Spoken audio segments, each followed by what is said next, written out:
1946 December 9 മുതൽ 1950 ജനുവരി 24 വരെ 2 വർഷവും 11 മാസവും 17 ദിവസത്തിനുമിടെ 11 സെഷനുകളിലായി 166 ദിവസങ്ങളിലായി രാജ്യസ്നേഹികളായ ഒരുപറ്റം നേതാക്കൾ ആയിരക്കണക്കിന് മണിക്കൂറുകൾ യോഗം ചേർന്ന് ഈ നാടിന്റെ വൈവിധ്യങ്ങളെ കാത്ത് പരിമിതികൾ മനസ്സിലാക്കി നാനാജാതി മതസ്ഥരെ ചേർത്ത് പിടിച്ചുകൊണ്ട് we the people of India having solemnly resolved to constitute India into a sovereign, socialist, secular, democratic republic and to secure to all its citizens എന്ന മന്ത്രം ഉരുവിട്ടുകൊണ്ട് നിർമ്മിച്ച പുസ്തകമാണ് ഇന്ത്യൻ ഭരണഘടന.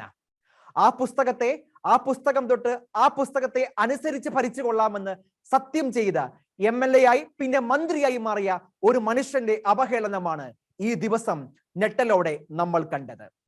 ഗത്യന്തരമില്ലാതെ രാജിവെച്ച് പുറത്തു പോയാലും തീരുമോ സജി ചെറിയാൻ വരുത്തിവെച്ച കളങ്കം? സജി ചെറിയാന്മാർ പൊതുസമൂഹത്തിന് നൽകുന്ന സൂചന എന്ത്, പാഠം എന്ത്? ഷെക്കൈന ബിഗ് ഡിബേറ്റ് ഈ വിഷയമാണ് ചർച്ച ചെയ്യുന്നത്. ഈ ചർച്ചയിൽ നമ്മളോടൊപ്പം പങ്കെടുക്കുന്നു മുൻ അഡീഷണൽ ചീഫ് സെക്രട്ടറിയും UDF അംഗവുമായ ശ്രീ MP ജോസഫ് IAS, സാമൂഹ്യ നിരീക്ഷകൻ ശ്രീ ജെയ്സ് പാണ്ടനാട്, മാധ്യമപ്രവർത്തകൻ ശ്രീ ജോൺസൺ പൂവന്തുരുത്ത്. 3 പേർക്കും ഈ ചർച്ചയിലേക്ക് സ്വാഗതം. ശ്രീ MP ജോസഫ് IAS, അങ്ങ് ഏറെക്കാലം ഐക്യരാഷ്ട്ര സഭയിൽ ഇന്റർനാഷണൽ ലേബർ ഓർഗനൈസേഷൻ ജോലി ചെയ്ത ആളാണ്. കേരളത്തിലെ ദീർഘകാലം ലേബർ കമ്മീഷണറായിരുന്ന ഒരു വ്യക്തി കൂടിയാണ്. ശരിക്കും ഈ സജി ചെറിയാന്റെ ഈ ഒരു പ്രസ്താവന വരുന്നത് പോലും ഒരു തൊഴിൽ പരമായിട്ടുള്ള മേഖലയുടെ ഒരു കോണ്ടെക്സ്റ്റിലാണ്. അവരെ അഡ്രസ് ചെയ്യുന്ന ഒരു വേളയിൽ അദ്ദേഹം പറഞ്ഞു വെക്കുകയാണ്, നാട്ടിലെ തൊഴിൽ നിയമങ്ങൾ ഒക്കെ കാറ്റിൽ പറത്തുന്നതിന് കാരണം തന്നെ നമ്മുടെ ഭരണഘടനയാണ്. അത് വേണ്ട വിധത്തിൽ ചൂഷണങ്ങൾക്ക് എല്ലാ അർത്ഥത്തിലും സപ്പോർട്ട് ചെയ്യുന്ന ഒരു ഭരണഘടനയാണ് എന്ന വിവാദ പ്രസ്താവനയൊക്കെയാണ് അദ്ദേഹം ഉന്നയിച്ചത്. അദ്ദേഹത്തിന് രാജിവെക്കേണ്ടി വരുന്നു, വലിയ കേസുകൾ അദ്ദേഹത്തെ തേടിയെത്തുന്നു. ഇതൊക്കെ അവിടെ നിൽക്കട്ടെ, പക്ഷെ ഇത്തരം പൊതുപ്രവർത്തകർ നാട്ടിൽ ഉണ്ടാകുന്ന സാഹചര്യം അതിനെ ആശങ്കയോടെ തന്നെ നമ്മൾ കാണേണ്ടതല്ലേ? ചോദ്യം തീർത്തും വളരെ പ്രസക്തമായിട്ടൊരു ചോദ്യമാണ്. ലേബർ മായിട്ടുള്ള ഒരു തൊഴിൽ മേഖലയിൽ പ്രസംഗിക്കുമ്പോഴാണെന്ന് പറഞ്ഞു. പക്ഷെ തൊഴിൽ മേഖല ആയിട്ട് വലിയ പ്രസക്തിയില്ലാത്ത കാര്യങ്ങളാണ് പറഞ്ഞത്. കാരണം അദ്ദേഹം പറഞ്ഞിരിക്കുന്നത് നമ്മുടെ ഭരണഘടനയെ തള്ളി പറഞ്ഞിരിക്കുകയാണ് ചെയ്തിരിക്കുന്നത്. തള്ളി പറയല്ല, അതിനെ അപകീർത്തിപ്പെടുത്തിയിട്ടുണ്ട്. അദ്ദേഹത്തിന് ഇംഗ്ലീഷില് ഡെസക്രേറ്റ് ചെയ്തിരിക്കുന്നു, അതിനെ അപകീർത്തിപ്പെടുത്തിയിരിക്കുന്നു, ഒപ്പം തന്നെ അപമാനിക്കുകയാണ് ചെയ്തിരിക്കുന്നത്. ഇത് തീർച്ചയായിട്ടും മന്ത്രിയല്ല, MLA അല്ല, ഒരു കോർപ്പറേഷൻ കൗൺസിലർ അല്ല, പഞ്ചായത്ത് മെമ്പർ അല്ല, ആരും ചെയ്യാൻ പാടില്ലാത്ത കാര്യം. എന്ന് വേണ്ട നമ്മളെ പോലെയുള്ള പൊതുജനങ്ങളെ പോലും ചെയ്യാൻ പാടില്ലാത്ത കാര്യം, പോലും അല്ല ചെയ്യാൻ പാടില്ലാത്ത കാര്യമാണ്. അത് ഒരു മന്ത്രി സത്യപ്രതിജ്ഞ ചെയ്ത് ആദ്യം MLA ആയിട്ട് സത്യപ്രതിജ്ഞ ചെയ്തിരിക്കുന്നു, പിന്നെ മന്ത്രിയായിട്ട് സത്യപ്രതിജ്ഞ ചെയ്തിരിക്കുന്നു, ക്യാബിനറ്റിൽ ഇരിക്കുന്നു. ഈ എടുക്കുന്ന ഒരു മന്ത്രി അങ്ങനെ പറയുന്നത് ഒരിക്കലും നമുക്ക് സമ്മതിച്ചു കൊടുക്കാൻ സാധിക്കുന്ന ഒരു കാര്യം. ഒരു മന്ത്രിയായിരിക്കുന്നത് എങ്ങനെയാണ് മന്ത്രിയായിരിക്കുന്നത്? ഈ ഭരണഘടനയുടെ ആ സംവിധാനത്തിന്റെ കീഴിലാണ്. ഭരണഘടനയാണ് അദ്ദേഹത്തിന് മന്ത്രിയാക്കിയിരിക്കുന്നത്. ഭരണഘടനയുടെ കീഴിലാണ് മന്ത്രി എന്നുള്ളൊരു തസ്തിക. അത് ക്യാബിനറ്റിൽ അദ്ദേഹത്തിന് അധികാരം കൊടുത്തിരിക്കുന്നതും മന്ത്രി എന്ന രീതിയിൽ അധികാരം കൊടുത്തിരിക്കുന്നു. ഈ ഭരണഘടനയാണ് അദ്ദേഹത്തിന് MLA ആക്കിയിരിക്കുന്നത്. ഈ ഭരണഘടനയുടെ കീഴിലുള്ള ഒരു ഇലക്ഷനിൽ നിന്നിട്ടാണ് അദ്ദേഹം ജയിച്ചിരിക്കുന്നത്. ഈ ഭരണഘടന ഇല്ലെങ്കിൽ സജി ചെറിയാൻ മന്ത്രിയല്ല, MLA അല്ല, ആരുമല്ല. അങ്ങനത്തെ ഒരു വ്യക്തി ഏത് അമ്മയിൽ നിന്ന് കുഞ്ഞ് ജനിച്ചോ ആ അമ്മയെ അപകീർത്തിപ്പെടുത്തുന്നു, അമ്മയെ കൊല്ലുന്നു. അതാണ് സജി ചെറിയാൻ ചെയ്തിരിക്കുന്നത്. തീർച്ചയായിട്ടും ഒരു വെറും രാജി, അതായത് മന്ത്രിസ്ഥാനത്ത് നിന്ന് രാജി വെക്കുന്നത് കൊണ്ട് നിൽക്കാൻ പോകുന്ന ഒരു കാര്യമുണ്ട്. ഇത് കഴിഞ്ഞിട്ട് വേണമെങ്കിൽ അല്പം ഒരു സമ്മർദ്ദമൊക്കെ വന്നാൽ അദ്ദേഹം MLA സ്ഥാനം രാജിവെക്കും. പക്ഷെ അതുകൊണ്ട് ഇത് നിൽക്കാൻ പോകുന്ന കാര്യമില്ല. ഇത് 1971 ഇന്ത്യൻ പാർലമെന്റ് പാസ്സാക്കിയ prevention of insults to national honour act എന്നുള്ള ആ നിയമത്തിന്റെ കീഴില് അദ്ദേഹം കുറ്റക്കാരനാണ്. അറ്റ്ലീസ്റ്റ് അദ്ദേഹത്തിന് ശിക്ഷ വിധിക്കാവുന്ന ഒരു കാര്യമാണ്. കാരണം അതനുസരിച്ച് അദ്ദേഹം ആ നിയമം പറയുന്ന രീതിയിൽ ഇന്ത്യയുടെ ഭരണഘടനയെ അദ്ദേഹം അപകീർത്തിപ്പെടുത്തിയിരിക്കുകയാണ്, അപമാനിച്ചിരിക്കുകയാണ് ചെയ്തിരിക്കുന്നത്. 3 വർഷത്തേക്ക് തടവ് ശിക്ഷ അനുഭവിക്കാവുന്ന ഒരു കാര്യമാണ്. അതുകൊണ്ട് തീർച്ചയായിട്ടും മന്ത്രിസ്ഥാനം രാജിവെച്ചു, തീർച്ചയായിട്ടും MLA സ്ഥാനം രാജിവെക്കണം. കാരണം ഇതേ മന്ത്രിസ്ഥാനത്തേക്ക് വന്നതിന് മുമ്പായിട്ട് MLA സ്ഥാനം ഏറ്റെടുത്തപ്പോൾ നടത്തിയ സത്യപ്രതിജ്ഞയിൽ ലംഘനം കൂടി ഇതിനകത്ത് നടന്നിട്ടുണ്ട്. അതിലൊക്കെ പുറമെ ഈ ആക്ടിന്റെ വിരുദ്ധമായിട്ട് അദ്ദേഹം പറഞ്ഞിട്ടുണ്ട്. ഏതെങ്കിലും പബ്ലിക് പ്ലേസ്, അതൊരു ലേബർ ഫോറം ആകട്ടെ, ഒരു പാർട്ടിയുടെ ഫോറം ആകട്ടെ, ഒരു പൊതുസ്ഥലത്ത് വെച്ച് ഇത്തരത്തിലുള്ള ഒരു അപകീർത്തിപ്പെടുത്തുന്നത്, നമ്മുടെ ഭരണഘടന അപകീർത്തിപ്പെടുത്തുന്നത് കുറ്റകരമാണ്. അദ്ദേഹത്തിനെ ശിക്ഷിക്കണം. അദ്ദേഹത്തിനെ ശിക്ഷിച്ചില്ലെങ്കിൽ ഒരുപാട് പേര് ഇടതുപക്ഷത്തുള്ളവരും വലതുപക്ഷത്തുള്ളവരൊക്കെ ഇത് നോക്കി നിൽക്കാന്, ഇങ്ങനെ നമ്മുടെ ഭരണഘടനയെ ഇല്ലാതാക്കാനും ഇതിനെ വളച്ചൊടിച്ചുകൊണ്ട് ഇതിന്റെ സ്വഭാവം മാറ്റാൻ, ഇതിനെ കേശവാനന്ദ ഭാരതി കേസിലൊക്കെ വന്നിരിക്കുന്നതിന് വിരുദ്ധമായിട്ട്, അതായത് ഇതിന്റെ അടിസ്ഥാനം മാറ്റാൻ പാടില്ല എന്നുള്ള സുപ്രീം കോടതി ജഡ്ജ്മെന്റിനെ വളച്ചൊടിച്ചുകൊണ്ട് ഇത് ഒരു പുതിയ രീതിയിൽ ഭരണഘടന എഴുതാനുള്ള സമ്മർദ്ദം കൊണ്ടുവരാൻ ഒരുപാട് പേര് നോക്കി നിൽക്കുന്ന ഒരു കാലഘട്ടമാണ്. അത് ഇടത്ത് നിൽക്കുന്നവരും വലത്ത് നിൽക്കുന്നവരും ഒക്കെ ഇതിനെ നോക്കി നിൽക്കുന്നുണ്ട്. അതിന് ഒരു വിരാമമിടണമെങ്കിൽ, ഇത്തരത്തിലുള്ള സംസാരത്തിനെതിരെ വിരാമമിടണം എങ്കിൽ ശിക്ഷിച്ചേ പറ്റൂ, ശിക്ഷിക്കും. ഇങ്ങനെ ഒരു crime should be followed by punishment എന്ന് പറഞ്ഞാൽ ഒരു കുറ്റം, ഇത്തരത്തിലുള്ള ഒരു ഭീകരമായ ഒരു കുറ്റമാണ് ചെയ്തിരിക്കുന്നത്. ഇത്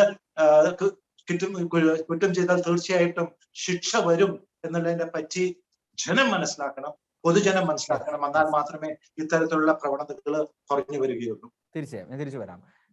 ശ്രീ ജെയ്സ് പാണ്ഡ്യൻ, ഇവിടെ ഒരു പ്രധാനപ്പെട്ട പ്രശ്നം, ഇവിടെ സജി ചെറിയാൻ ഉന്നയിച്ച ആരോപണങ്ങളാണ്, അല്ലെങ്കിൽ അത് ആരോപണം ഞാൻ വാക്കുകൂടി ഞാൻ ഉപയോഗിക്കില്ല, അവഹേളന വാക്യങ്ങളാണ്. അദ്ദേഹം പറയുന്നത് ബ്രിട്ടീഷുകാർ പറഞ്ഞു കൊടുത്തു, അങ്ങനെ എഴുതിച്ച ഒരു ഭരണഘടന എന്ന് പറയുന്നു. രാജ്യത്ത് ജനാധിപത്യത്തെക്കുറിച്ചും സെക്യുലറിസത്തെക്കുറിച്ചും ഒക്കെ വളരെ മോശമായ ചില പദപ്രയോഗങ്ങളോട് കൂട്ടിവെച്ചാണ് അദ്ദേഹം അവതരിപ്പിക്കുന്നത്. ഇതൊക്കെ ഒരു അലങ്കാരം മാത്രമാണ് ഇന്ത്യൻ ഭരണഘടനയ്ക്ക് എന്ന ഒരു ഇതിലേക്കാണ് പോകുന്നത്. ശരിക്കും ഇതിന്റെ വസ്തുതകളിലേക്ക് നമ്മൾ പോകേണ്ടതുണ്ട്. ശരിക്കും ഈ ഒരു വിഷയത്തിൽ ഇങ്ങനെയുള്ള ചില പുകമറ സൃഷ്ടിക്കുന്ന ഇത്തരം പ്രയോഗങ്ങളെ കൃത്യമായ ഫാക്റ്റുകൾ കൊണ്ട് തന്നെ വേണം അതിനെ ഖണ്ഡിക്കുവാൻ. എന്താണ് അങ്ങയുടെ അഭിപ്രായം? അത് വസ്തുതാപരമായി പിശകാണ്. കാരണം ഇന്ത്യക്കാർ തന്നെ ഭരണഘടന ഉണ്ടാക്കണമെന്നുള്ള ഒരാഗ്രഹം, ആവശ്യം ദേശീയ പ്രസ്ഥാനത്തിന്റെയും സ്വാതന്ത്ര്യ സമര പ്രസ്ഥാനത്തിന്റെയും ഒരു ആവശ്യം തന്നെ ആയിരുന്നു. 1920-കളിൽ തന്നെ ഈ ആവശ്യം ശക്തമായി ഉയർന്നു വന്നിട്ടുണ്ട്. 1927 മെയ് മാസം 15 മുതൽ 18 വരെ ബോംബെയിൽ നടന്ന AICC ആണ് സ്വരാജ്യ ഭരണഘടന തയ്യാറാക്കാൻ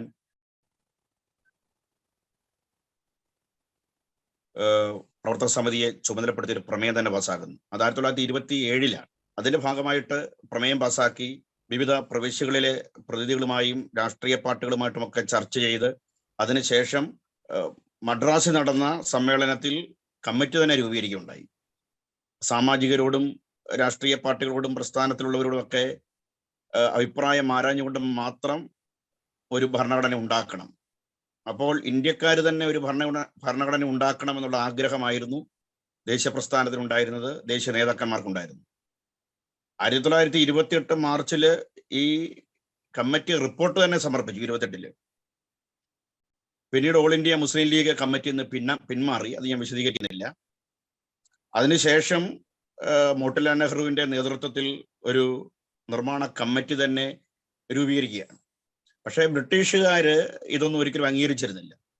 ബ്രിട്ടീഷുകാർ പിന്നീട് അംഗീകരിച്ചത് 1946-ലെ ക്യാബിനറ്റ് മിഷന് ശേഷമാണ്. ക്യാബിനറ്റ് മിഷന് ശേഷം തനതായ ഒരു ഭരണഘടന വേണമെന്നും ഒരു കോൺസ്റ്റിറ്റ്യൂന്റ് അസംബ്ലി രൂപീകരിക്കണമെന്നും ഒക്കെ ക്യാബിനറ്റ് മിഷനിലൂടെയാണ് ബ്രിട്ടീഷ് സർക്കാർ പിന്നീട് അംഗീകരിക്കുന്നത്. അങ്ങനെയാണ്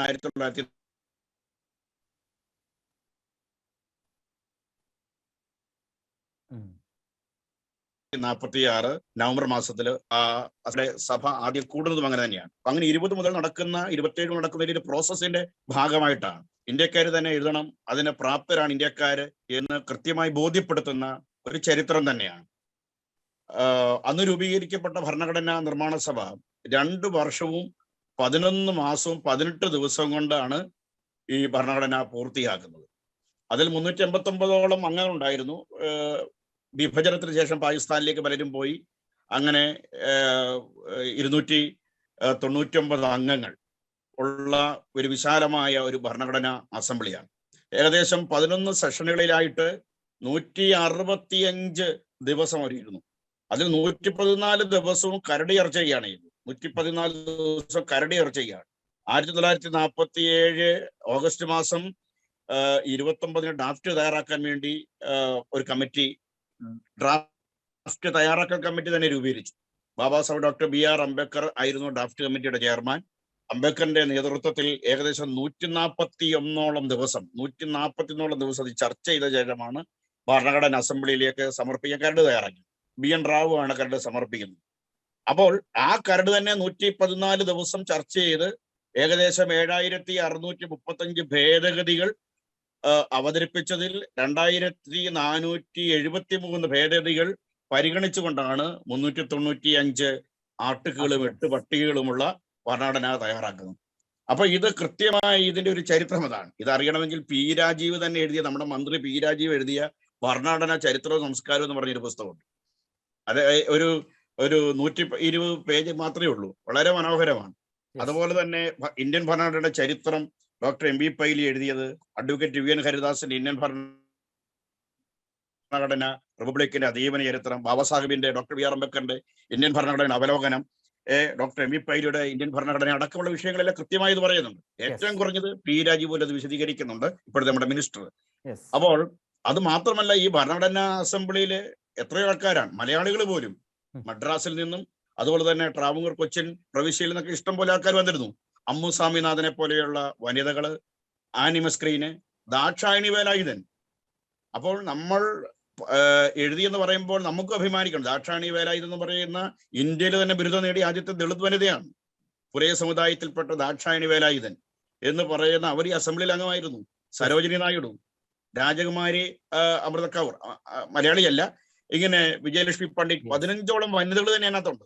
അതിൽ തന്നെ അമ്മു സ്വാമിനാഥനും ദാക്ഷായണി വേലായുധനും സരോജിനി നായിഡും ഒക്കെ അനുസ്കയും ഒക്കെ മലയാളികളാണ്. പട്ടനാണ് പിള്ളയുണ്ട്, R. ശങ്കറുണ്ട്, പനമ്പിള്ളിയുണ്ട്, PT ചാക്കോ, PC തോമസിന്റെ അഭിമന്യനായ പിതാവ് PT ചാക്കോയുണ്ട്, ഇങ്ങനെയുള്ള ജോൺ മത്തായി, ഇങ്ങനെയുള്ള ഒട്ടനവധി ആൾക്കാരുണ്ട്, മലയാളികൾ പോലുമുള്ള. ഈ മനോഹരമായ ഈ അസംബ്ലിയാണ് ഇത് കൈകാര്യം ചെയ്തത്. വിവിധങ്ങളായ കോൺസ്റ്റിറ്റ്യൂഷനെ അതിന്റെ സോഴ്സായിട്ട് ഉപയോഗിച്ചിട്ടുണ്ട്. ഇപ്പോ ബ്രിട്ടന്റെയും അയർലൻഡിന്റെയും ഒക്കെ ഉപയോഗിച്ചിട്ടുണ്ട്. അപ്പോൾ കൃത്യമായി ഇന്ത്യക്കാരുടെ ആഗ്രഹമായിരുന്നു, ദേശപ്രസ്ഥാനത്തിന്റെയും സ്വാതന്ത്ര്യ സമര പ്രസ്ഥാനത്തിന്റെ ആഗ്രഹമായിരുന്നു. അവര് തയ്യാറാക്കിയ ഒരു ഭരണഘടനയാണ്, ലോകത്തിലെ ഏറ്റവും മനോഹരമായ ഒരു ഭരണഘടനയാണ് നമുക്ക് ലഭിച്ചിരിക്കുന്നത്. സെക്കുലറിസത്തെ കുറിച്ചും ഡെമോക്രസിയെ കുറിച്ചും പിന്നീട് ഞാനൊരു സന്ദർഭത്തിൽ സൂചിപ്പിച്ചോളാം. ശരി, ഞാൻ തിരിച്ചു വരാം. ശ്രീ ജോൺസൺ പൂന്തുരുത്തി, ഇവിടെ ഒരു പ്രധാനപ്പെട്ട ഷിഫ്റ്റ് അങ്ങ് കാണുന്നുണ്ടോ? കാരണം LDFന്റെ ആദ്യ ടേമിൽ, പിണറായി വിജയന്റെ ആദ്യ ടേമിൽ എത്രയോ മന്ത്രിമാർക്കെതിരെ ആരോപണം ഉണ്ടാകുന്നു. EP ജയരാജനെതിരെയുള്ള ആരോപണമൊക്കെ ആ ഘട്ടത്തിലുണ്ട്. അതിനേക്കാളും പ്രസക്തമായിട്ട് ജലീലിനെ പോലുള്ള മന്ത്രിമാർ, ഈ ആരോപണങ്ങളൊക്കെ ഉണ്ടായിട്ടും ആ ലോകായുക്തയുടെ വിധി വരുന്നിടം വരെ കടിച്ചു തൂങ്ങിക്കിടക്കുന്ന ഒരു സാഹചര്യമൊക്കെ നമ്മൾ കണ്ടു. പക്ഷെ ഇവിടെ എന്തുകൊണ്ടായിരിക്കും ഇത്ര വേഗം ഒരു രാജി, ഇത്ര വേഗം ഒരു രാജി ഇന്നത്തെ മീറ്റിംഗിന് ശേഷം എന്നൊക്കെയാണ് പൊതുവെ മാധ്യമപ്രവർത്തകർ പോലും കരുതിയിരുന്നത്. പക്ഷെ വളരെ വേഗം ഒരു രാജിയിലേക്ക് LDF പോകുന്നതിനെ പോസിറ്റീവായി കാണുന്ന ആളുകളുണ്ട്. അത് ആദർശ രാഷ്ട്രീയത്തിന്റെ അവസാന വാക്കായത് കൊണ്ടാണെന്ന്, അല്ലെങ്കിൽ ഭരണഘടനയെ ചേർത്ത് പിടിക്കുന്നത് കൊണ്ടാണ്, മറ്റ് ബന്ധങ്ങളൊന്നും ഞങ്ങൾക്ക് പ്രസക്തമല്ല എന്നൊക്കെ വാദിക്കുന്ന ഒരു വശവുമുണ്ട്. എങ്ങനെയാണ് അങ്ങ് ഈ 2-3 ദിവസത്തിൽ നടക്കുന്ന രാഷ്ട്രീയ നീക്കങ്ങളെ പൊതുവെ എങ്ങനെയാണ് വിലയിരുത്തുക? വായിക്ക് വരുന്നത് പോതയ്ക്ക് പാട്ട് എന്നുള്ള രീതിയിലാണ് രാഷ്ട്രീയക്കാരെ പലപ്പോഴും മൈക്ക് മുന്നിൽ കിട്ടിക്കഴിഞ്ഞാൽ സംസാരിക്കുക. ഇതിനകത്ത് നമ്മൾ മനസ്സിലാക്കേണ്ട ഒരു കാര്യം, ഒരു രാഷ്ട്രീയക്കാരനും ഒരു മന്ത്രിയും തമ്മിൽ ഏറെ അകലമുണ്ട്. പലപ്പോഴും ഈ മന്ത്രിസ്ഥാനത്തേക്കും പദവികളിലേക്കൊക്കെ, ഭരണഘടനാ പദവികളിലേക്കൊക്കെ എത്തുന്നവര് ഇങ്ങനെയുള്ള കാര്യങ്ങളെക്കുറിച്ച് കൂടുതൽ ശ്രദ്ധിക്കുന്നില്ല, അല്ലെങ്കിൽ അത് കൂടുതൽ മനസ്സിലാക്കുകയും ഗൗരവത്തോടെ ഉൾക്കൊള്ളുകയും ചെയ്യുന്നില്ല എന്നുള്ളതാണ്. രാഷ്ട്രീയക്കാരന് പലതും വിളിച്ചു പറയാം, ഞാൻ ഇൻവേർട്ടർ കോമയിൽ കൊടുക്കണം. കാരണം കേരളത്തിലെ അല്ലെങ്കിൽ ഇന്ത്യയിലെ രാഷ്ട്രീയക്കാരാണ് പലപ്പോഴും ഉത്തരവാദിത്തമില്ലായ്മയോടെയും സമൂഹത്തോട് പ്രതിബദ്ധതയില്ലാത്തയോടെയും പ്രസംഗിക്കുകയും വിളിച്ചു പറയുകയൊക്കെ ചെയ്യുന്നത്. മറ്റു രാഷ്ട്രങ്ങളിൽ അത്രത്തോളം ഉണ്ടെന്ന് തോന്നുന്നില്ല. ഇവര് ഈ രാഷ്ട്രീയക്കാരൻ മന്ത്രിയായി കഴിഞ്ഞാൽ ആ രാഷ്ട്രീയക്കാരന്റെ അതേ ഭാവത്തിലാണ് പലപ്പോഴും പ്രവർത്തിക്കുകയും ഇടപെടുകയും സംസാരിക്കുകയൊക്കെ ചെയ്യുക. അതിന്റെ കുഴപ്പമാണ്. ഇതിനു മുമ്പ് ഇതുപോലെ പ്രസംഗം നടത്തി ഏറ്റവും വലിയൊരു വിവാദത്തിൽപ്പെട്ട് മന്ത്രിസ്ഥാനം നഷ്ടപ്പെട്ടയാള് ആർ ബാലകൃഷ്ണപിള്ളയായി. 1985 രാജേന്ദ്ര മൈതാനത്ത് നടത്തിയ അദ്ദേഹത്തിന്റെ പഞ്ചാബ് മോഡൽ പ്രസംഗം. പക്ഷേ ഈ പ്രസംഗവും തമ്മിൽ ഒരു വ്യത്യാസമുണ്ട്. അന്ന് ബാലകൃഷ്ണപിള്ള നടത്തിയ പ്രസംഗത്തിന് ഒരു അദ്ദേഹത്തിന് പറയാൻ ഒരു കാരണം ഉണ്ടായിരുന്നു. കേരളത്തിന് അനുവദിച്ച കോച്ച് ഫാക്ടറി പഞ്ചാബിലേക്ക് കേന്ദ്ര സർക്കാർ മാറ്റിയപ്പോൾ അതിനെതിരെ നടത്തിയ ഒരു പെട്ടെന്നുണ്ടായ ഒരു പ്രകോപനത്തിന്റെ പേരിൽ നടത്തിയ ഒരു പ്രസംഗം എന്ന് വേണമെങ്കിൽ ഒരു വാദത്തിനെങ്കിലും അദ്ദേഹത്തിന് പറയാമായിരുന്നു. രാജ്യദ്രോഹ കുറ്റമാണ് അദ്ദേഹത്തിനെതിരെ അന്ന് ആരോപിക്കപ്പെട്ടിരുന്നത്. അതേസമയം ഇവിടെ സജി ചെറിയാൻ എന്ന മന്ത്രി ഈ പ്രസംഗം നടത്തിയതിന് അങ്ങനെ ഒരു കാരണമില്ല. അദ്ദേഹം ഭരണഘടനയെ മാത്രമല്ല ബാലകൃഷ്ണപിള്ള പ്രസംഗത്തിൽ ഈ കാലഘട്ടത്തിൽ നമ്മൾ വായിക്കുകയാണെങ്കിൽ അത്ര കണക്കിന് മറ്റു പല രാഷ്ട്രീയക്കാരും പറയുന്നത് വെച്ച് നോക്കുമ്പോൾ അത്ര കണക്കിന് അതിശയിപ്പിക്കുന്ന പദപ്രയോഗങ്ങളൊന്നും വേണമെങ്കിൽ ഇല്ലെന്ന് പോലും വേണമെങ്കിൽ വായിച്ചെടുക്കാൻ പറ്റുമായിരിക്കാം ഒരു പക്ഷേ. തീർച്ചയായും അന്ന് അതിനകത്ത് ബാലകൃഷ്ണ പിള്ളയുടെ രാജിയിലേക്ക് നയിച്ചതിനകത്ത് രാഷ്ട്രീയമുണ്ടെന്നാണ് തോന്നുന്നത്. കാരണം യൂത്ത് കോൺഗ്രസിന്റെ സംസ്ഥാന പ്രസിഡന്റായിരുന്ന ജി കാർത്തികേയനാണ് അന്ന് മന്ത്രിക്കെതിരെ ആദ്യമായിട്ട് ആരോപണം ഉന്നയിച്ചത്. അദ്ദേഹം മുഖ്യമന്ത്രി കെ കരുണാകരന്റെ മാനസപുത്രനായിരുന്നു. കരുണാകരൻ അദ്ദേഹത്തെ കൊണ്ട് പറയിച്ചതാണെന്നൊക്കെയുള്ള സംസാരങ്ങൾ രാഷ്ട്രീയങ്ങളിലുണ്ട്. ഇപ്പൊ ഈ സജി ചെറിയാന്റെ വിഷയത്തില് ഇദ്ദേഹം ഈ വിവാദകരമായ പ്രസ്താവന നടത്തിയത് CPM-നെ വലിയ പ്രതിരോധത്തിലാക്കുന്നതാണ്. കാരണം CPM ദേശീയ തലത്തിൽ തന്നെ ഭരണഘടനയുടെ സംരക്ഷകർ എന്ന രീതിയിൽ സംഘപരിവാർ സംഘടനകൾ ഭരണഘടനയെ പൊളിച്ചെഴുതുവാനും അല്ലെങ്കിൽ അതിനെ നശിപ്പിക്കുവാനും അതിനെ തകിടം മറിക്കുവാനൊക്കെയുള്ള ശ്രമങ്ങൾ ദേശീയ തലത്തിൽ രഹസ്യമായും പരസ്യമായും നടത്തിക്കൊണ്ടിരിക്കുകയാണെന്ന് തുടരെ ആരോപിക്കുകയും അതിനെതിരെ സമരങ്ങൾ സംഘടിപ്പിക്കുകയും പ്രതിഷേധിക്കുകയും ഒക്കെ ചെയ്യുന്ന ഒരു സംഘടനയാണ് CPM. സ്വാഭാവികമായിട്ട് CPM-ന് ഇതിനെതിരെ നടപടി എടുക്കാതിരിക്കുവാൻ പറ്റില്ല എന്നുള്ള ദുർഘട ഘട്ടത്തിൽ അവരെത്തി. അവരുടെ ദേശീയ നേതൃത്വം അടിയന്തരമായി തന്നെ നടപടി ഇവിടെ അത് വച്ചു താമസിപ്പിക്കാനാണ് ശ്രമിച്ചത്. സജി ചെറിയാന്റെ രാജി ഇന്നലെ രാവിലെ ചേർന്ന അവൈലബിൾ സെക്രട്ടേറിയറ്റ് യോഗത്തിൽ പോലും അവർ തീരുമാനമാകാതെ തൽക്കാലം രാജി വേണ്ട എന്നുള്ള രീതിയിൽ മുന്നോട്ട് പോകാൻ അത് കഴിഞ്ഞ് ഇറങ്ങി വന്ന സജി ചെറിയാൻ വളരെ ആത്മവിശ്വാസത്തോടെയാണ്, അല്ലെങ്കിൽ എന്തിനാണ് രാജി എന്നാണ് മാധ്യമപ്രവർത്തകരോട് ചോദിച്ചത്. രാജി വെക്കുന്നുണ്ടോ എന്ന് ചോദിച്ചപ്പോഴത്തേക്ക് എന്തിനാണ് രാജി എന്നാണ്. പക്ഷെ അത് കഴിഞ്ഞ് കേന്ദ്ര നേതൃത്വത്തിന്റെ കൃത്യമായ ഇടപെടൽ ഈ കാര്യത്തിൽ ഉണ്ടായി എന്നുള്ളത് കൊണ്ട് തന്നെയാണ് സജി ചെറിയാന്റെ രാജി അനിവാര്യമായ ഘട്ടത്തിലേക്ക് CPM എത്തിച്ചേർന്നത്. അത് CPM-ന്റെ ദേശീയ തലത്തിലുള്ള, കാരണം ഇത് ദേശീയ മാധ്യമങ്ങൾ വരെ വലിയ വാർത്തയായി കഴിഞ്ഞപ്പോഴത്തേക്ക് CPM-ന്റെ ദേശീയ മുഖം തന്നെ മോശമാകുന്ന സ്ഥിതിയിലേക്ക് പോയപ്പോഴാണ് അവർ തീർച്ചയായും സജി ചെറിയാനെ സംരക്ഷിക്കേണ്ടതില്ല എന്നുള്ള അവസ്ഥയിലേക്ക് എത്തിയത്. സജി ചെറിയാന്റെ ഈ വാക്കുപിഴയും നാക്കുപിഴയൊക്കെ ആദ്യം സംഭവിക്കുന്നതല്ല. ഇദ്ദേഹം നമ്മുടെ രാഷ്ട്രീയത്തിൽ ശ്രദ്ധേയമായ ഒരു ഘട്ടത്തിലേക്ക് വരുന്നത് തന്നെ പ്രളയത്തിന്റെ, നമ്മള് കേരളം നേരിട്ട വലിയ പ്രളയത്തിന്റെ സമയത്ത് ചെങ്ങന്നൂരിലെ എല്ലാവരും മുങ്ങിച്ചാകാൻ ഒരുങ്ങുന്നു, ആയിരക്കണക്കിന് ആളുകൾ മരിക്കുക എന്നുള്ളത് അമിത വികാര പ്രകടനത്തോടെ ആ സംഭവം അവതരിപ്പിച്ച് ജനങ്ങളെയും ഭരണകൂടത്തെയും എല്ലാം പേടിപ്പെടുത്തുന്ന ഒരു രംഗത്തോടെയാണ് ഇദ്ദേഹത്ത് നമ്മുടെ രാഷ്ട്രീയ തലത്തില് ഒരു പരക്കെ ഒരു ശ്രദ്ധേയനായി മാറുന്നത്. അതിനെ തുടർന്ന് ബഫർ സോൺ ഉൾപ്പെടെ പല നാക്ക് പിഴകളും അദ്ദേഹത്തിന്റെ ഭാഷയിൽ പറഞ്ഞാൽ ഏറ്റവും ഒടുവിൽ കേരളയിലുമായിട്ട് ബന്ധപ്പെട്ട് അദ്ദേഹം പറഞ്ഞ വലിയ പ്രശ്നങ്ങളുണ്ട്, വലിയ അപകടകരമായ ബഫർ സോണിന്റെ വിഷയം. ഇതിന്റെ അകത്ത് അദ്ദേഹം വളരെ ഉത്തരവാദിത്വരഹിതമായും അല്ലെങ്കിൽ കാര്യങ്ങൾ വേണ്ടത്ര പഠിക്കാതെയും സംസാരിച്ചു എന്നല്ല പറഞ്ഞാൽ കേൾവിക്കാരെ രസിപ്പിക്കുവാൻ വേണ്ടി ചിലതൊക്കെ വിളിച്ചു പറയുകയും നമ്മള് ഇതിനെ അടിസ്ഥാനമാക്കിയാണ് പ്രവർത്തിക്കുന്നത്. ആ ഉത്തരവാദിത്തം മറന്നുള്ള പ്രവർത്തനങ്ങളാണ് പലപ്പോഴും, ഇതൊക്കെ മാത്രമല്ല പല രാഷ്ട്രീയക്കാരും ചെയ്തുകൊണ്ടിരിക്കുന്നത്. അവർക്കൊക്കെയുള്ള നല്ലൊരു പാഠമാണ് സജി ചെറിയാന്റെ ഈ പെട്ടെന്നുള്ള സ്ഥാനനഷ്ടം എന്ന് വേണമെങ്കിൽ പറയാം. ശരി, ഞാൻ തിരിച്ചു വരാം. ശ്രീ MP ജോസഫ് IAS, ഇവിടെ ഒരു കേൾവിക്കാരനെ സംതൃപ്തിപ്പെടുന്ന രീതിയിൽ പലപ്പോഴും രാഷ്ട്രീയ നേതാക്കൾ സഞ്ചരിക്കാറുണ്ട്. അവർക്ക് ഒരു ആരവത്തിന്റെ ഒപ്പം അവരുടെ ആ കയ്യടികളിൽ നിന്ന് സന്തോഷം ഉണ്ടാക്കുക, അതിൽ നിന്ന് അവരുടെ മൈലേജ് കൂട്ടുക, ഈ നിലയ്ക്കാണ് പൊതുവെ രാഷ്ട്രീയ നേതാക്കൾ പോകുന്നത്. ഏറിയ പങ്ക് രാഷ്ട്രീയക്കാരും ആ നിലയ്ക്ക് പോകുന്ന ഒരു കാഴ്ച നമ്മൾ കാണുന്നുണ്ട്. അതൊരു പ്രശ്നം, അതായിരിക്കാം ഒരുപക്ഷെ ഇവിടെയും ഒരു സെറ്റ് ബാക്ക് ആയിട്ട് വന്നിട്ടുള്ളത്. രണ്ടാമത്തെ പ്രശ്നം, ഈ ഒരു MLA ആകുന്ന ആളുകൾക്ക് ഇന്ത്യൻ ഭരണഘടന കൃത്യമായിട്ട് പരിശീലിപ്പിക്കുന്ന സംവിധാനങ്ങൾ നിലവിൽ നമ്മുടെ ഇവിടെ ഇല്ലെങ്കിൽ അതൊരു അപകടമല്ലേ? ഒരുപക്ഷെ സിവിൽ സർവീസ് പരീക്ഷ എഴുതിയിട്ട് IAS-ലേക്ക് എത്തുന്ന ആളുകൾക്ക് എത്രയോ കാലഘട്ടങ്ങളിലാണ് അവർ ഭരണഘടനയെ പഠിക്കുന്നത്. അതിന്റെ എല്ലാ തലങ്ങളും പഠിച്ചിട്ടാണ് അവർ ആ ജോലിയിലേക്ക് കയറുക. തീർച്ചയായിട്ടും ഒരു മന്ത്രിയാകുന്ന ആളുകൾക്ക് ഈ നിയമങ്ങളെ കുറിച്ചും നമ്മുടെ സംവിധാനങ്ങളെ കുറിച്ചും ഒക്കെ കൃത്യമായ ക്ലാരിറ്റി വേണ്ട ആളുകൾക്ക് ഈ ബോധ്യങ്ങൾ ലഭിക്കാതെ പോകുന്നുണ്ടെങ്കിൽ തീർച്ചയായിട്ടും അതൊരു തിരുത്തൽ അതിനുള്ള ഒരു സാധ്യത കൂടി ഉണ്ടാകേണ്ടതല്ലേ? ആദ്യത്തെ ആ പോയിന്റില് ഞാൻ നിതിൻ പറയുന്നതോട് ഒട്ടും യോജിക്കില്ല. കാരണം ഇത് അങ്ങനെ ഒരു കയ്യടി കിട്ടാൻ വേണ്ടി ഉള്ള ഒരു പ്രസംഗമായിട്ട് നമുക്ക് കരുതിക്കൂടാ. ഇത് മാർക്സിസ്റ്റ് പാർട്ടിയുടെ എന്ന് വേണ്ട ലോകത്തെമ്പാടും കമ്മ്യൂണിസ്റ്റ് പാർട്ടിയുടെ ഒരു ഉറച്ച നിലപാടാണ്. അവർക്ക് ഇത്തരത്തിലുള്ള ഭരണഘടനയോട് യാതൊരു കൂറുമില്ല.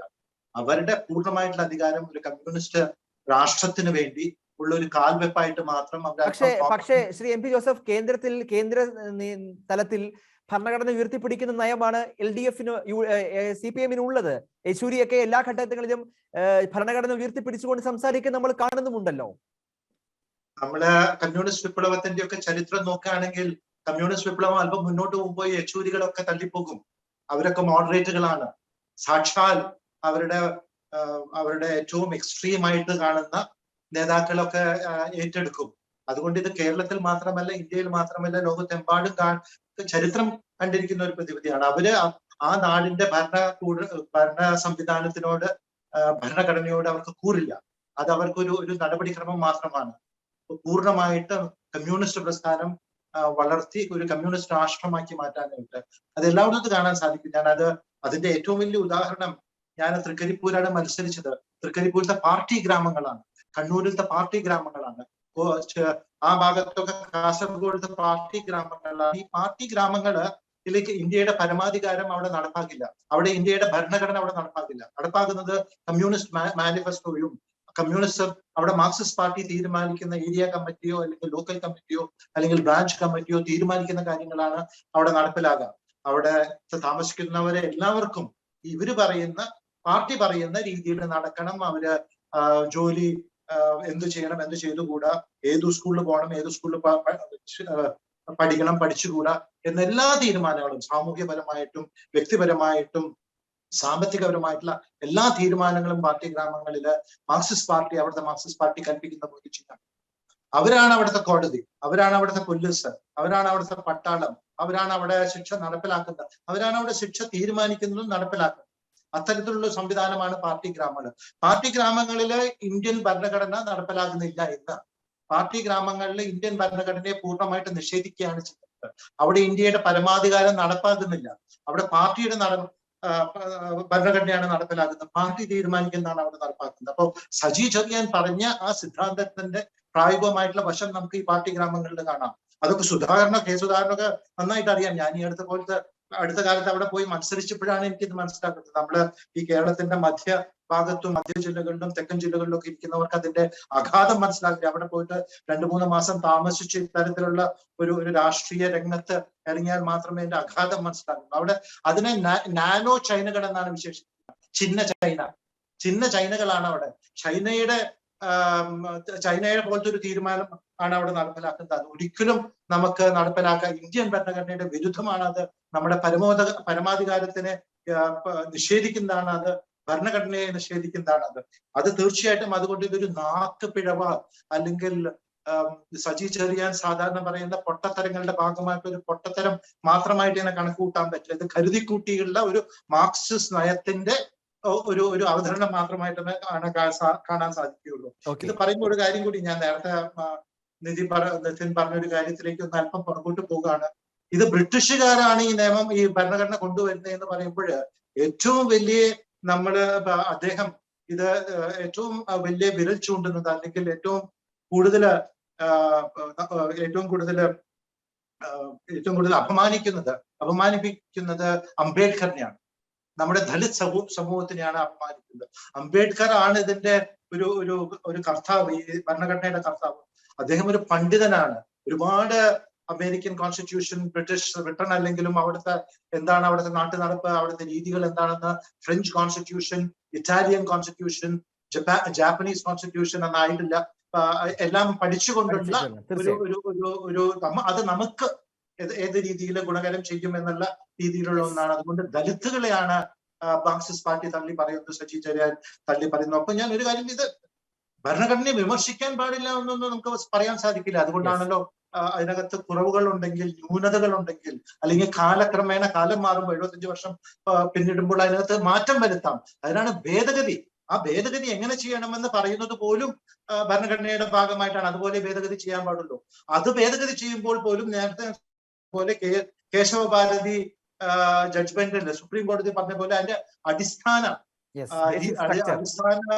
രൂപത്തിൽ മാറ്റം വരുത്താൻ പാടില്ല. അതിന്റെ ബേസിക് സ്ട്രക്ചർ മാറ്റം വരുത്താൻ പാടില്ല. നാളെ ഒരു ഹിന്ദു രാഷ്ട്രം എന്ന് പറഞ്ഞ് ഇവിടെ സ്ഥാപിക്കാനായിട്ട് സമ്മതിക്കാൻ പറ്റില്ല. കാരണം ഇത് ഒരു സോഷ്യലിസ്റ്റ് സെക്കുലർ ജനാധിപത്യത്തിന്റെ ഒരു ജനാധിപത്യ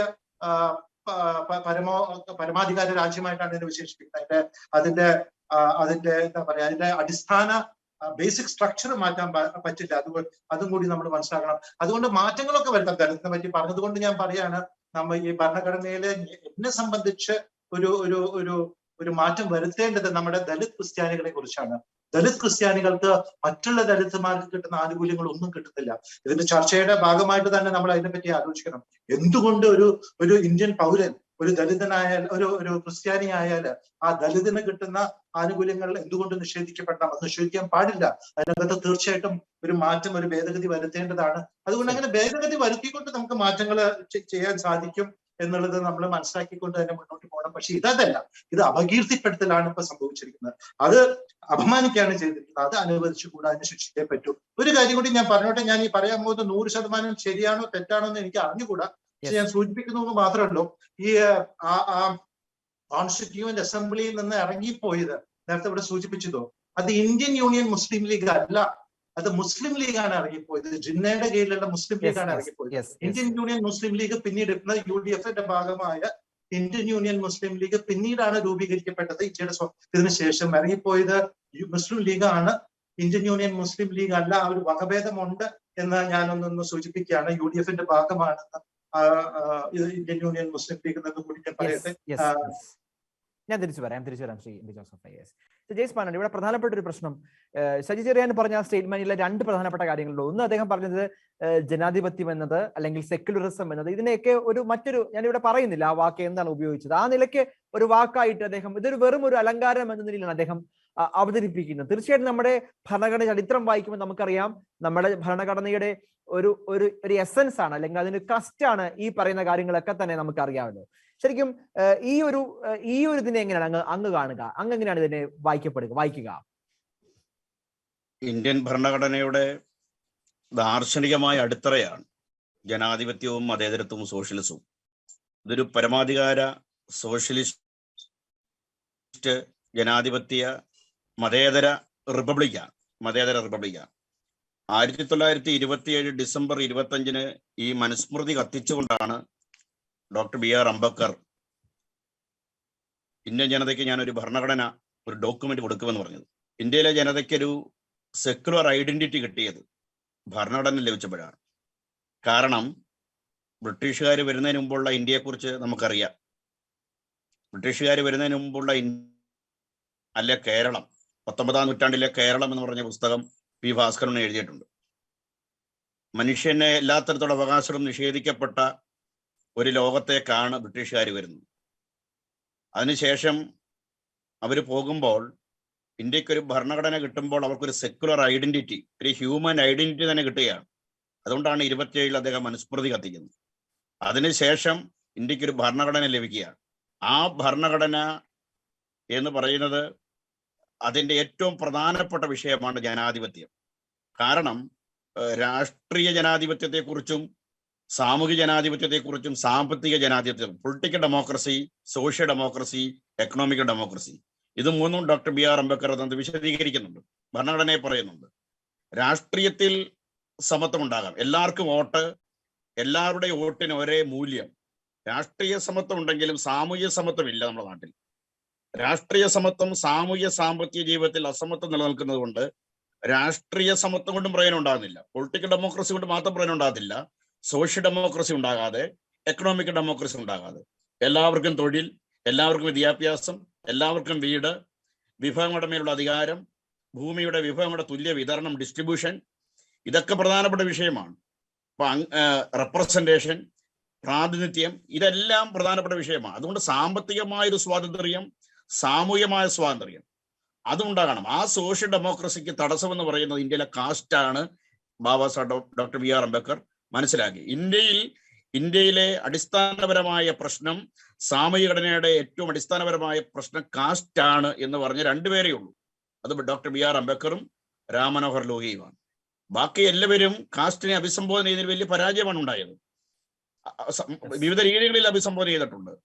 ഇന്ത്യയിലെ ഇടതുപക്ഷങ്ങൾ ക്ലാസുമായി ബന്ധപ്പെട്ട് വർഗപരമായ ബന്ധങ്ങളുമായി ബന്ധപ്പെട്ട ഉൽപാദനോപാധികളുമായി ബന്ധപ്പെട്ട വിശകലനം വേറെ വർഗ വിശകലനമാണ്. ഗാന്ധിയുടെ മറ്റൊരു നിരീക്ഷണമാണ് ഉണ്ടായത് ജാതിയുമായി ബന്ധപ്പെട്ട്. എന്നാൽ അടിസ്ഥാനപരമായി ജാതി അതിന്റെ മൂർത്ത സാഹചര്യത്തിൽ തകർത്താൽ മാത്രമേ സാമൂഹ്യമായ ജനാധിപത്യം അർത്ഥവത്താകത്തുള്ളൂ. ആ സാമൂഹികമായ ജനാധിപത്യവും സാമ്പത്തികമായ സ്വാതന്ത്ര്യം, സ്വാശ്രയത്വം ഇതൊക്കെ ഉണ്ടായാൽ മാത്രമേ രാഷ്ട്രീയ സ്വാതന്ത്ര്യം അല്ലെങ്കിൽ പൊളിറ്റിക്കൽ ഡെമോക്രസി സ്വാർത്ഥമാകുകയുള്ളൂ എന്ന് പറഞ്ഞ ഒരു വ്യക്തിയാണ് ഡോക്ടർ ബി ആർ അംബേദ്കർ. അതുകൊണ്ട് ജനാധിപത്യം എന്ന് പറയുന്നത് നിസ്സാരമായ ഒരു വിഷയമല്ല. ഇന്ത്യൻ ജാതി വ്യവസ്ഥയുടെ സങ്കീർണമായ പ്രകൃതങ്ങളെ, അതിന്റെ ഹിംസാത്മകമായ വ്യാപ്തിയെ ആഴത്തിൽ അഭിസംബോധന ചെയ്തൊരു വ്യക്തിയാണ് ഡോക്ടർ ബി ആർ അംബേദ്കർ എന്ന് പറയുന്നത്. അത് മാത്രമല്ല, ഫ്രട്ടേണിറ്റി, ഇക്വാളിറ്റി, ലിബർട്ടി, സ്വാതന്ത്ര്യം, സമത്വം, സ്വാതന്ത്ര്യം, സാഹോദര്യം, ഇത് മൂന്നും.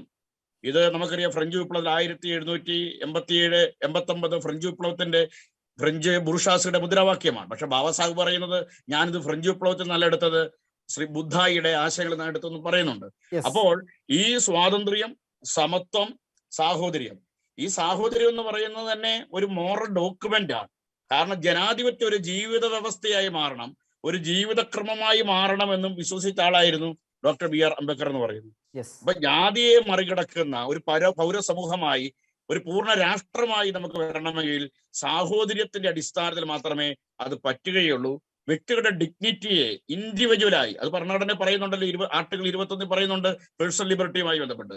വ്യക്തികളുടെ ഡിഗ്നിറ്റിയെ, അന്തസ്സിനെ, അവരുടെ വ്യക്തി സ്വാതന്ത്ര്യത്തെ, ഇന്റഗ്രിറ്റിയെ ഒക്കെ അംഗീകരിക്കുക എന്നുള്ള പ്രധാനപ്പെട്ട ഒരു വിഷയമാണ്. അതുകൊണ്ട് സമൂഹത്തിൽ ഒരു ധാർമ്മിക ക്രമമാണ്, ജനാധിപത്യത്തിന്റെ വിപുലമായ ഒരു ധാർമ്മിക വ്യവഹാരമായിട്ട് ഇത് അവതരിപ്പിക്കപ്പെടുന്നത്. മറ്റൊന്ന് സെക്കുലറിസം. സെക്കുലറിസം എന്ന് പറയുന്നത് ഭരണഘടനയുടെ ഏറ്റവും വലിയൊരു സൗന്ദര്യമാണ്. 76-ലാണ് നമുക്കറിയാം സോഷ്യലിസവും സെക്കുലറിസവും പിന്നീട് 42-ാം ഭേദഗതിയിലൂടെ ആഡ് ചെയ്യപ്പെട്ടെങ്കിലും ഇതിനൊരു സെക്കുലർ സ്വഭാവം തന്നെ ഉണ്ടായിരുന്നു. കോൺസ്റ്റിറ്റ്യൂന്റ് അസംബ്ലിയിലൊക്കെ വലിയ ഡിബേറ്റ് ഇതുമായി ബന്ധപ്പെട്ട് നടന്നിട്ടുണ്ട്. കാരണം സ്റ്റേറ്റിന് മതമില്ല എന്നുള്ളതാണ്. സ്റ്റേറ്റിന് മതമില്ല, സ്റ്റേറ്റിന് ഒരു മതഗ്രന്ഥമില്ല.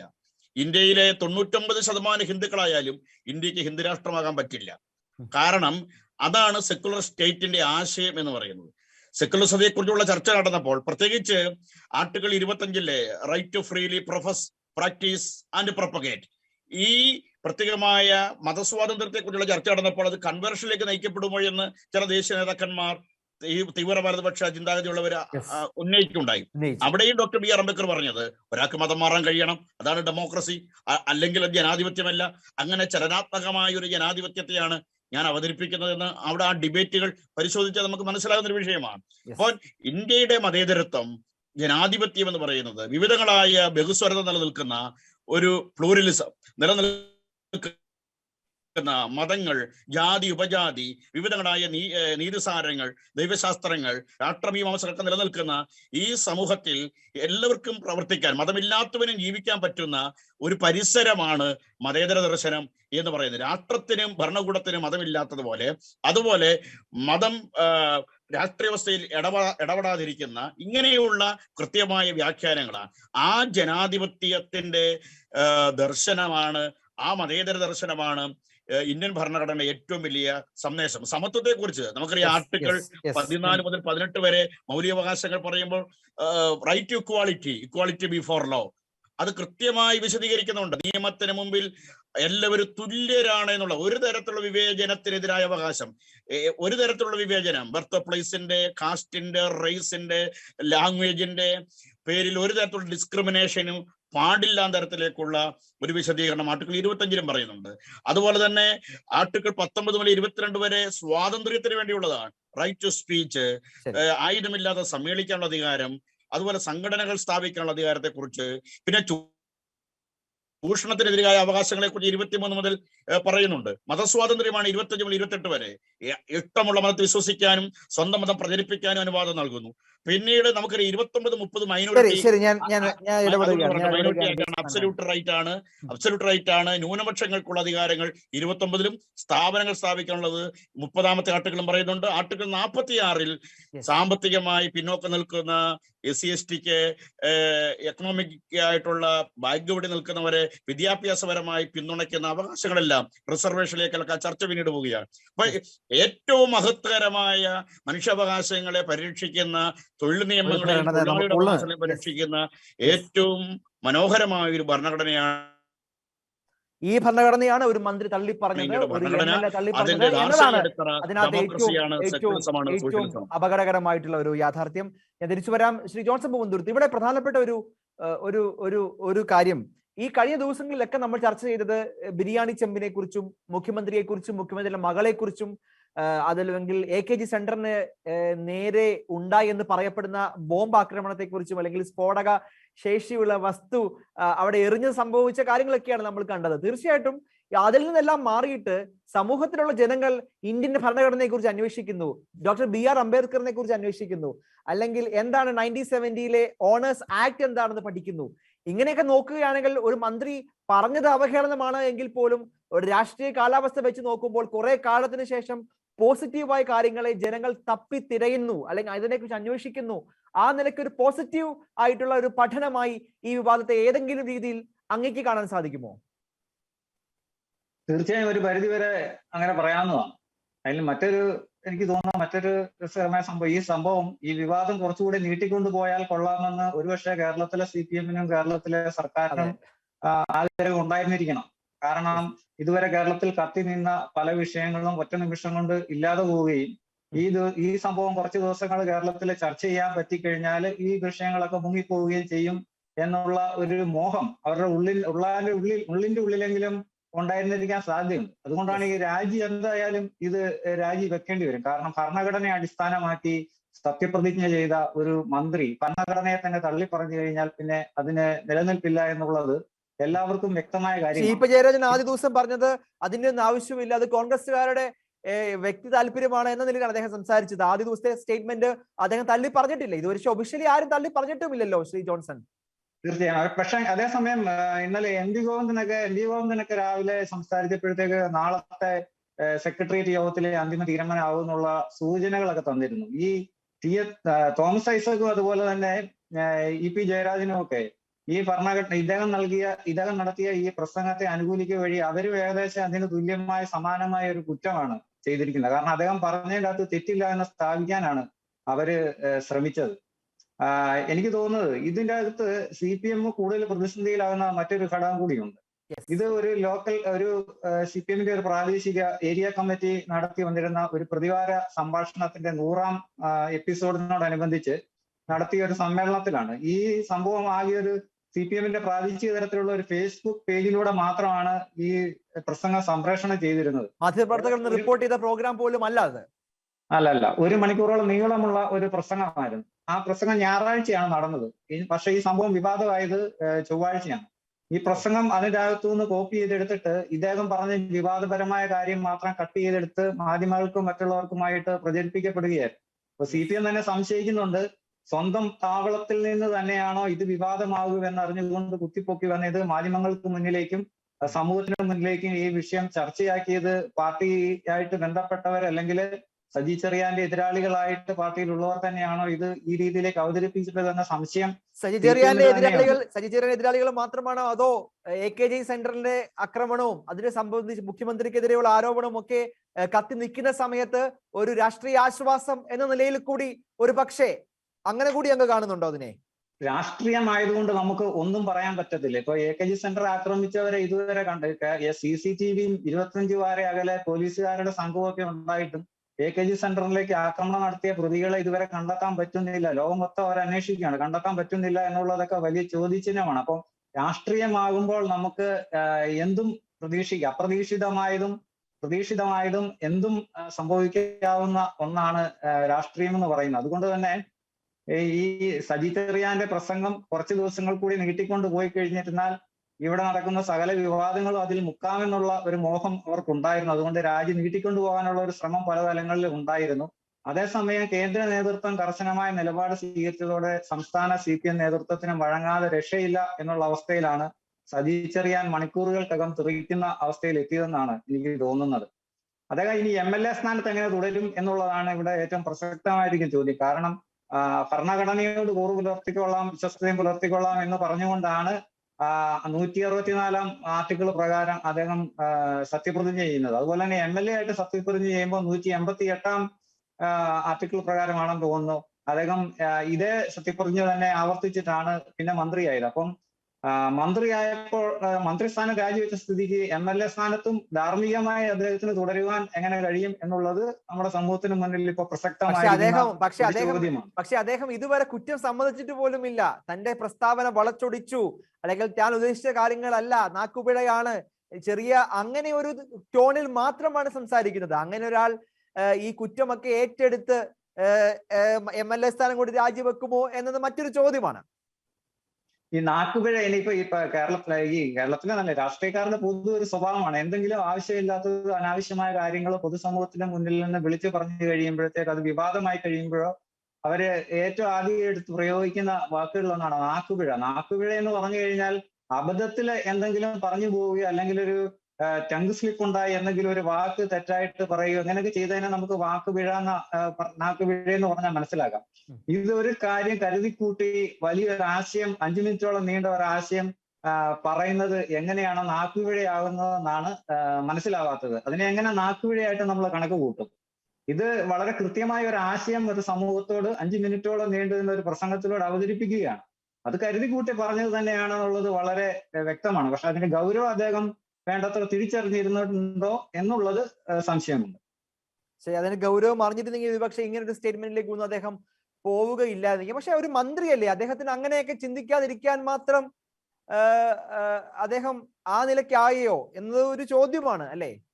ഒരു രാഷ്ട്രീയക്കാരെ പലരും ഇപ്പൊ അദ്ദേഹം അവിടെ പറഞ്ഞ കാര്യങ്ങൾ പലതും നമ്മൾ ഭരണഘടനയായിട്ട് വസ്തുനിഷ്ഠമായിട്ട് വിലയിരുത്തി നോക്കിക്കഴിഞ്ഞാൽ അദ്ദേഹം അവിടെ ഉന്നയിച്ച ആരോപണങ്ങൾ പലതും ഈ ഭരണഘടനയായിട്ട് താരതമ്യപ്പെടുത്തി നോക്കുമ്പോൾ അതിനകത്ത് യാതൊരു കഴമ്പില്ലാത്ത ആരോപണങ്ങളാണ് പ്രത്യേകിച്ച് ഉന്നയിച്ചത്. ഒരുപക്ഷെ നമ്മുടെ രാഷ്ട്രീയക്കാര് ഈ ഭരണഘടനയൊന്നും വേണ്ട രീതിയിൽ പഠിക്കുകയോ മനസ്സിലാക്കുകയോ അങ്ങനെയുള്ള കാര്യങ്ങൾ തിരിച്ചറിയാത്തത് കൊണ്ടാണ് വെറുതെ ഒരു ഓളത്തിന് ഇങ്ങനെ തട്ടിവിടുന്നത് പോലെ പറയുകയും എന്നാൽ ഈ ഭരണഘടനയിൽ എന്താണ് എഴുതി വെച്ചിരിക്കുന്നതെന്ന് കൃത്യമായിട്ട് മനസ്സിലാക്കാൻ അവർ തയ്യാറാകാതിരിക്കുകയും ചെയ്യുന്നതിന്റെ അനന്തര ഫലങ്ങളാണ് ഇത്രയും ഗുരുതരമായ ഇത്രയും ഗൗരവകരമായ ഒരു സംഭവത്തെ കുറിച്ച് പോലും ഇവർ ഇത്തരം മൗഢ്യ സംഭാഷണങ്ങൾ നടത്തുമ്പോൾ ഈ മന്ത്രിമാരും MLA മാരും ഒക്കെ സമീപനാളിൽ നടത്തിയ പല പ്രസ്താവനകളും ഒക്കെ അതിന്റെയൊക്കെ മെറിറ്റ് അന്വേഷിച്ചു പോയാൽ എനിക്ക് തോന്നുന്നു വലിയ രസകരമായിട്ടുള്ള കണ്ടെത്തലിലേക്ക് ഒരുപക്ഷെ നമുക്ക് എത്തിയേക്കാം.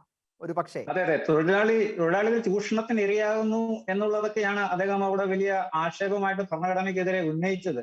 വകുപ്പുകൾ 23-24 പ്രകാരം മനുഷ്യക്കടത്തിനെതിരെയും ബാലവേലയ്ക്കെതിരെയും ശക്തമായ നിയമങ്ങൾ അല്ലെങ്കിൽ ശക്തമായ ഒരു സുരക്ഷാ കോട്ട ഭരണഘടന നമുക്ക് മുന്നിൽ തുറന്നു വെക്കുന്നുണ്ട്. അതുപോലെ തന്നെ 15-16 ഉദ്യോഗ നിയമനത്തിലും അവസര സമത്വം ഉറപ്പാക്കണം എന്നൊക്കെ പറഞ്ഞ് വളരെ കൃത്യമായി നമ്മുടെ ഭരണഘടനയിൽ എഴുതി വെച്ചിരിക്കുന്നതാണ്. അത് ഭരണഘടനയുടെ കുഴപ്പമല്ല, പലപ്പോഴും ഭരണകൂടങ്ങൾ ഇത് നടപ്പാക്കാൻ ബാധ്യതപ്പെട്ട ഭരണകൂടങ്ങൾക്ക് വരുന്ന പിഴവിനെയാണ് ഭരണഘടനയുടെ തലയിൽ ഇപ്പോൾ വളരെ പ്രധാനപ്പെട്ട ഒരു ചോദ്യമാണ്. വളരെ പ്രധാനം. ഞാൻ തിരിച്ചു വരാം, അത് അടുത്ത ഘട്ടത്തിൽ നമുക്ക് ചർച്ച ചെയ്യാം. ശരി, MP ജോസഫ്, ഞാൻ കഴിഞ്ഞ റൗണ്ടിൽ ഞാൻ ചോദിച്ച ചോദ്യം ഒന്നുകൂടെ ആവർത്തിക്കുകയാണ് ഈ ഘട്ടത്തിൽ. തീർച്ചയായിട്ടും ഒരു ജനപ്രതിനിധിയെ തിരഞ്ഞെടുക്കുമ്പോൾ തീർച്ചയായിട്ടും നമുക്ക് പ്രത്യേകിച്ച് അവരുടെ നോളജ് അറിയാനുള്ള അറിവുകളും ഒരു സാധ്യതകൾ നമ്മുടെ മുമ്പിലില്ല. അവർക്ക് പൊതുവായിട്ടുള്ള നമ്മുടെ ഭരണഘടനയെ കുറിച്ച് എത്ര കാര്യങ്ങൾ അറിയാം, നിയമങ്ങളെ കുറിച്ച് എത്ര കാര്യങ്ങൾ അറിയാം. തീർച്ചയായിട്ടും ഒരു രാഷ്ട്രീയക്കാരൻ നിർമ്മിക്കപ്പെടുമ്പോൾ അല്ലെങ്കിൽ രാഷ്ട്രീയക്കാരൻ ആകുന്ന ആ ഘട്ടത്തിൽ അതിനു മുമ്പേ തന്നെ തീർച്ചയായിട്ടും ഒരു രാഷ്ട്രീയ വിദ്യാഭ്യാസം ഉണ്ടാകേണ്ടതല്ലേ? നമ്മുടെ നാട്ടിൽ അങ്ങനെ ഒരു പ്രൊഫഷണൽ ആയിട്ട് വിദ്യാഭ്യാസം കൊടുക്കുന്ന സംവിധാനങ്ങൾ പോലും ഉണ്ടെന്ന് എനിക്ക് തോന്നുന്നില്ല. ഒരു ഇന്ത്യൻ ഭരണഘടനയെങ്കിലും കൃത്യമായിട്ട് പഠിക്കുന്ന രീതിയിൽ അല്ലെങ്കിൽ അത് പഠിക്കുമെന്ന് ഉറപ്പ് വരുത്തുന്ന സംവിധാനങ്ങളെങ്കിലും ഉണ്ടാകേണ്ട. അല്ലെങ്കിൽ ഇത്തരം മനുഷ്യർ, നമുക്കിതൊരു TV ഉള്ളത് കൊണ്ട് അല്ലെങ്കിൽ വിഷ്വൽ മീഡിയ ഉള്ളത് കൊണ്ട് മാത്രമാണ് അറിഞ്ഞത് ഈ മന്ത്രി ഇങ്ങനെ പറഞ്ഞു എന്ന്. ശരിക്കും ലോക്കൽ കമ്മിറ്റികളിലും പാർട്ടി മീറ്റിങ്ങുകളിലും അല്ലെങ്കിൽ ഇവർ മാത്രം കൂടുന്ന സ്ഥലങ്ങളിലൊക്കെ രാജ്യവിരുദ്ധമായിട്ടുള്ള ഭരണഘടനാ വിരുദ്ധമായ എത്രയെത്ര അബദ്ധ പ്രസ്താവനകൾ, അങ്ങനെ എത്രയെത്ര മനുഷ്യരുടെ മനോഭാവങ്ങളെ പോലും ഇത്തരത്തിലുള്ള നേതാക്കൾ മാറ്റിയെടുത്തിട്ടുണ്ടെങ്കിൽ അത് വലിയ അപകടം തന്നെയില്ല. അപ്പോൾ തീർച്ചയായിട്ടും രാഷ്ട്രീയ വിദ്യാഭ്യാസം എന്ന ഒരു കാര്യം ഉറപ്പുവരുത്താൻ നമുക്ക് സംവിധാനങ്ങൾ ഉണ്ടോ? ഇല്ലെങ്കിൽ അത് ഉണ്ടാക്കേണ്ടതല്ലേ?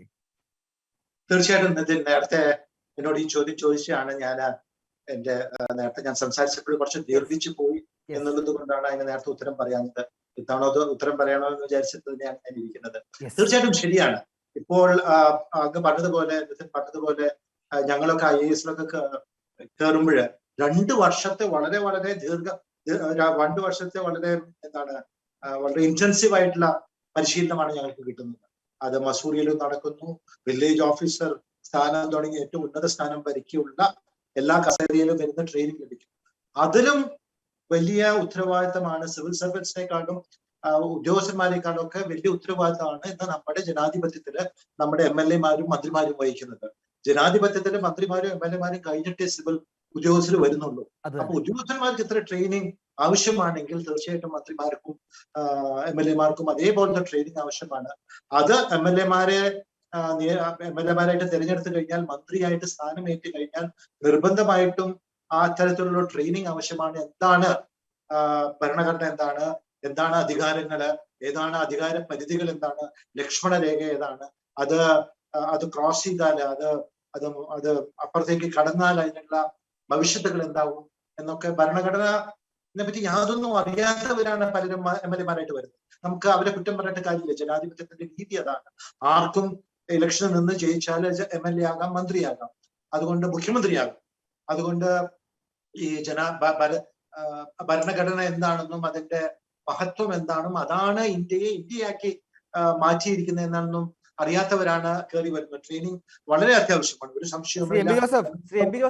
സംവിധാനം ഉണ്ടാക്കണം. പക്ഷെ ഇന്നത്തെ ഞാൻ ഒരു കാര്യം കൂടി പറഞ്ഞോട്ടെ, ഇവിടെ ട്രെയിനിങ്ങിന്റെ അഭാവമല്ല ഇവിടെ സംഭവിച്ചത്. ഇവിടെ ഒരു പാർട്ടിയുടെ ഒരു മനോഭാവമാണ് ശ്രീ സജി ചെറിയാൻ അവതരിപ്പിച്ചത്. ഈ പാർട്ടി ഇന്നും ഇന്നലെയും തുടങ്ങിയതല്ല നമ്മുടെ ഭരണഘടനയെ ഒക്കെ ആക്രമിച്ചത്. നമ്മുടെ സ്വാതന്ത്ര്യത്തെ പോലും എതിർത്ത പാർട്ടിയാണ് മാർക്സിസ്റ്റ് പാർട്ടി. ഓഗസ്റ്റ് 15-ന് കറുത്ത കൊടി ഏന്തി നടന്ന പാർട്ടിയാണ് മാർക്സിസ്റ്റ് പാർട്ടി. ഞാൻ ചെറുപ്പത്തിൽ അന്ന് 1960 ഞാൻ ഇൻഡിപെൻഡൻസ് ഡേയുടെ സ്വാതന്ത്ര്യ ദിനത്തില് കുറെ കോൺഗ്രസ്സുകാർ പാടി നടന്ന ഒരു പാട്ട് ഇപ്പോഴും ഓർക്കുന്നു. ഓഗസ്റ്റ് 15-ന് കറുത്ത കൊടിയുമേന്തി തെണ്ടി നടന്നൊരു മണ്ടന്മാരെ നിങ്ങൾ പണ്ടത്തെ കാലം മറന്നു. മാർക്സിസ്റ്റ് പാർട്ടിയെ പറ്റി പറയുന്നതാ, മണ്ടന്മാരാണ് അവര്. ഇന്ത്യയുടെ സ്വാതന്ത്ര്യം എതിർത്തവരാണ്. എന്തിനു പറയുന്നു? 1962-ല് ചൈന നമ്മളെ ആക്രമിച്ചപ്പോൾ ഇന്ത്യ ഒറ്റക്കെട്ടായിട്ട് ഒരുമിച്ച് ജവഹർലാൽ നെഹ്റുവിന്റെ അന്നത്തെ ഫൈനാൻസ് മിനിസ്റ്റർ ആയിരുന്ന ഡിഫൻസ് മിനിസ്റ്ററും ഫൈനാൻസ് മിനിസ്റ്റർ ആയിരുന്ന മൊറാർജി ദേശായിയുടെ അന്നത്തെ ഇതും പിന്നെ ഒറ്റക്കെട്ടായിട്ട് നിന്നപ്പോഴ് ആ ആക്രമത്തെ ന്യായീകരിച്ചവരാണ് മാർക്സിസ്റ്റ് പാർട്ടി. അങ്ങനത്തെ ഒരു ചരിത്രമാണ് ഉള്ളത്. അതാണ് അവരുടെ അടിസ്ഥാനം.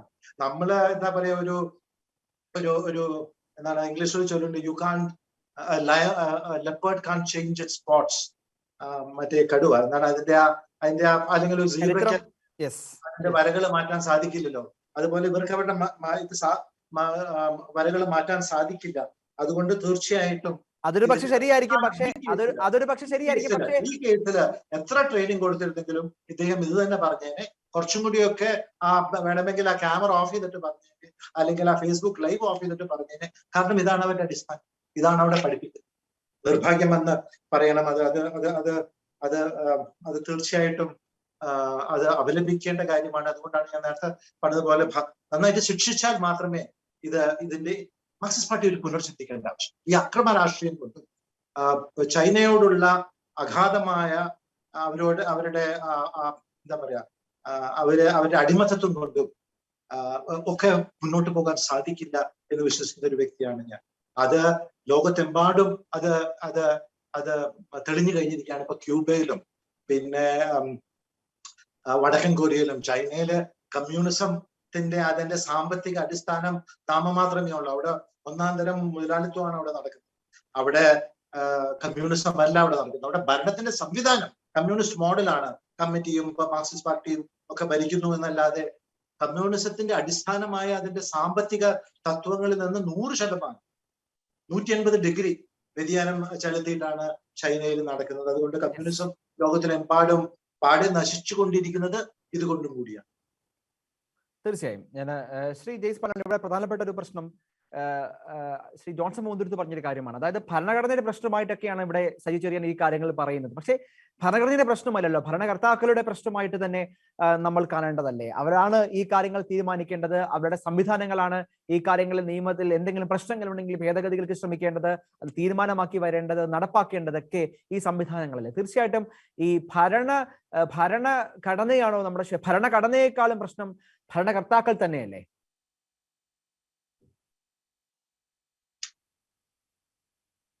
ഇതിനകത്ത് ഏറ്റവും പ്രധാനപ്പെട്ട ഒരു വിഷയം എന്ന് പറയുന്നത് ഇത് നിയമനിർമ്മാണ സഭയിലെ അംഗങ്ങളാണ്.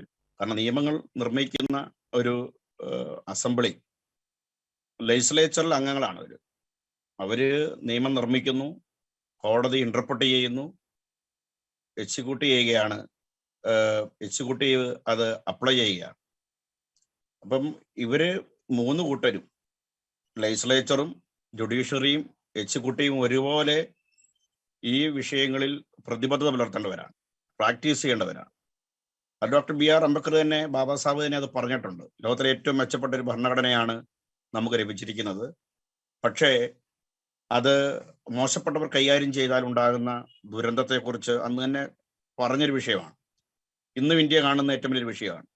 ഭരണഘടനാ അസംബ്ലിയിൽ പൊളിറ്റിക്കൽ മെജോറിറ്റി കമ്മ്യൂണൽ മെജോറിറ്റി ആയി മാറിയാൽ ഇന്ത്യ ദുരന്തത്തിലേക്ക് പോകുന്ന ഡോക്ടർ BR അംബേദ്കർ എന്ന് പറഞ്ഞാൽ ഏറ്റവും വലിയൊരു ചർച്ച നടന്നൊരു വിഷയമാണ് പൊളിറ്റിക്കൽ മെജോറിറ്റിയും കമ്മ്യൂണൽ മെജോറിറ്റിയും. പൊളിറ്റിക്കൽ മെജോറിറ്റി കമ്മ്യൂണൽ മെജോറിറ്റി ആയി മാറിയാൽ മെജോറിറ്റേറിയനിസം, അതോറിറ്റേറിയൻ സ്റ്റേറ്റ് ആയി മാറിയാൽ ഉണ്ടാകുന്ന ഒരു ദുരന്തവും ഇന്ന് ഇന്ത്യ കണ്ടുകൊണ്ടിരിക്കുകയാണ്. പറഞ്ഞു വരുന്നത്, ഇത് കൈകാര്യം ചെയ്യുന്ന ആൾക്കാർ, ഭരണഘടനയെ ഇതിന്റെ സംരക്ഷകരാകേണ്ടവർ, ഇത് ഇന്റർപ്രറ്റ് ചെയ്യേണ്ടവർ, ഇത് എക്സിക്യൂട്ട് ചെയ്യേണ്ടവർ, ഇത് നിർമ്മിക്കേണ്ടവർ ഒക്കെ ഇതിന്റെ കാവലാളുകൾ ആകേണ്ട ആൾക്കാർ ഇതിനെ തെറ്റായി സമൂഹത്തിനിടയിൽ സന്ദേശം ഉണ്ടാകുന്ന രീതിയിലേക്ക് കൊടുക്കുന്നത് പുതിയ തലമുറയെ സംബന്ധിച്ച് ഒരു വലിയൊരു ദുഃഖകരമായ കാര്യമാണ്. എനിക്ക് വലിയ സന്തോഷകരമായി തോന്നിയ വിഷയം എന്ന് പറഞ്ഞാൽ കഴിഞ്ഞ ചില പകലുകളും രാത്രികളിലുമായി കോൺസ്റ്റിറ്റ്യൂഷനെ കുറിച്ച് ഏറ്റവും കൂടുതൽ ആൾക്കാർ അന്വേഷണം നടത്തുകയും ചർച്ച നടത്തുകയും പ്രൊഫൈലുകളിലെല്ലാം ബാബാ സാഹേബിന്റെ, ഡോക്ടർ BR അംബേദ്കറിന്റെ സ്റ്റേറ്റ്മെന്റുകളും സ്പീച്ചും അദ്ദേഹത്തിന്റെ റൈറ്റിങ്സും അദ്ദേഹത്തിന്റെ ഫോട്ടോസും ഒക്കെ വരികയും ചെയ്യുന്ന വലിയൊരു ഒരു ചരിത്രപരമായ ഒരു വീണ്ടെടുപ്പിന്റെ ദിനങ്ങൾ കൂടിയായിരുന്നു.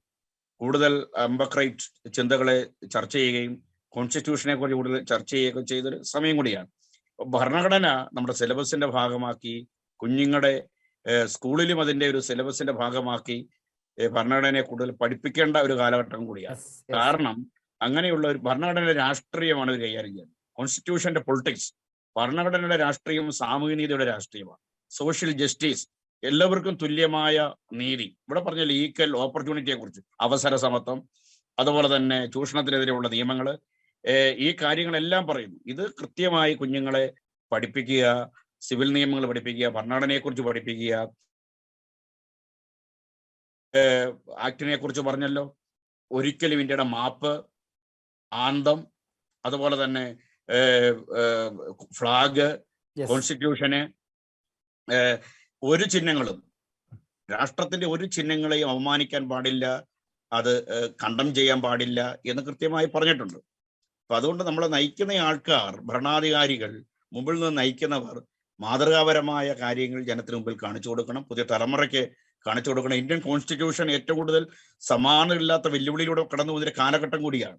ഭരണഘടന വിഭാവനം ചെയ്യുന്ന അടിസ്ഥാനപരമായ അബ്സല്യൂട്ട് റൈറ്റുകൾ, മൗലികാവകാശങ്ങൾ സസ്പെൻഡ് ചെയ്യപ്പെട്ട് ഒരു പോസ്റ്റ് ഡെമോക്രാറ്റിക് ഏജ് എന്ന് പോലെ സ്കോളേഴ്സ് പറയുന്നുണ്ട്. Post secular age, post democratic age, ജനാധിപത്യം കൂടുതൽ കശാപ്പ് ചെയ്യപ്പെടുന്ന, സ്റ്റേറ്റ് പിൻവാങ്ങുകയും കോർപ്പറേറ്റുകൾ സ്റ്റേറ്റിന്റെ സ്പേസിലേക്ക് വന്ന് കാര്യങ്ങൾ നിയന്ത്രിക്കുകയും ചെയ്യുന്ന ക്രോണിക് ക്യാപിറ്റലിസത്തിന്റെ, ചങ്ങാത്ത മുതലാളിത്തത്തിന്റെ, കോർപ്പറേറ്റ് വൽക്കരണത്തിന്റെ, ലക്ഷണമൊത്ത ഫാസിസ്റ്റ് പ്രവർത്തനങ്ങളുടെ ഒരു കാലഘട്ടങ്ങളിലാണ് ഭരണഘടന ദുർബലപ്പെടുത്തിക്കൊണ്ടുള്ള ഒരു നീക്കവും നമ്മുടെ ഭാഗത്തുനിന്ന് ഉണ്ടാകാൻ പാടില്ല. അതിനെ കൂടുതൽ സംരക്ഷിക്കുകയും ഭരണഘടനയുടെ അടിസ്ഥാനപരമായ അവകാശങ്ങളെക്കുറിച്ച്, അതിന്റെ ലക്ഷ്യങ്ങളെക്കുറിച്ച്, നിർദ്ദേശക തത്വങ്ങളെക്കുറിച്ച് കൂടുതൽ ക്യാമ്പയിനുകൾ താഴെത്തട്ടിൽ ഉണ്ടാകേണ്ട ഒരു വിഷയം കൂടിയാണ്. അതുകൊണ്ട് ഭരണഘടനയുടെ പ്രശ്നമല്ല, കൈകാര്യം ചെയ്യുന്നവരുടെ പ്രശ്നമാണ്, ഗുരുതരമായ പ്രശ്നമാണ്. അതിനെ ആവർത്തിച്ച് കൂടാത്ത കാര്യങ്ങൾ തന്നെയാണ്. യെസ്, വളരെ വളരെ വളരെ കൃത്യം ശ്രീ ജെയ്സ്.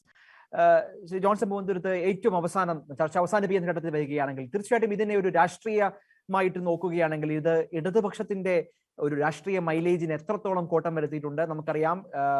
മുഖ്യമന്ത്രിക്കെതിരെയുള്ള ആരോപണം, കുടുംബത്തിനെതിരെ ആരോപണം, സ്വപ്നയുടെ വെളിപ്പെടുത്തലുകൾ, PC ജോർജിന്റെ അറസ്റ്റ് തുടങ്ങിയ ഒത്തിരി രാഷ്ട്രീയ വിവാദങ്ങൾ, അല്ലെങ്കിൽ തൃക്കാക്കരയിലെ ഇലക്ഷന്റെ ശേഷമുള്ള രാഷ്ട്രീയ വിവാദങ്ങൾ, ഇതിനെല്ലാം ഇടയിൽ ഇങ്ങനെ ഒരു അപ്രതീക്ഷിത രാജിയിലേക്ക് പോകുമ്പോൾ തീർച്ചയായിട്ടും ഇടതുപക്ഷ സമ്മർദ്ദത്തിലാകുന്നുണ്ടോ വലിയ രീതിയിൽ? ഒപ്പം ഇത് ഏതെങ്കിലും തരത്തിൽ കോൺഗ്രസ് പാർട്ടിയുടെ അവർക്ക് ഇതിനു മുമ്പിൽ എന്തെങ്കിലും ഒരു ആത്മവിശ്വാസത്തിനുള്ള വകയായി മാറുന്നുണ്ടോ? ഈ രാഷ്ട്രീയ കാലാവസ്ഥയെ അവർക്ക് ഏതെങ്കിലും രീതിയിൽ വായിക്കപ്പെടുന്നുണ്ടോ? പൊതുവെ ഈ രാജിക്ക് മുമ്പും രാജിക്ക് ശേഷവും എങ്ങനെയാണ് വരും കാലങ്ങളിൽ വരാൻ പോകുന്ന രാഷ്ട്രീയ സംഭവങ്ങളെ അങ്ങ് വിലയിരുത്തുക?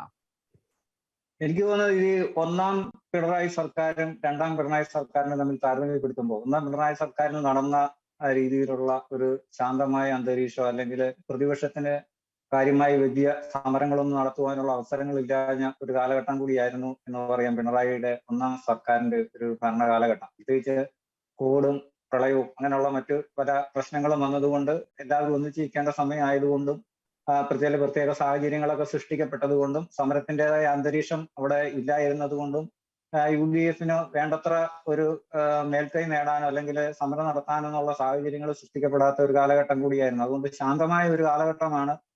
ഈ സമരങ്ങളും ഒക്കെ ആയിട്ട് ബന്ധപ്പെട്ട് നോക്കിയാൽ ശാന്തമായ ഒരു കാലഘട്ടമായിരുന്നു പിണറായി സർക്കാരിന്റെ ഒന്നാം പിണറായി സർക്കാരിൻ്റെത്.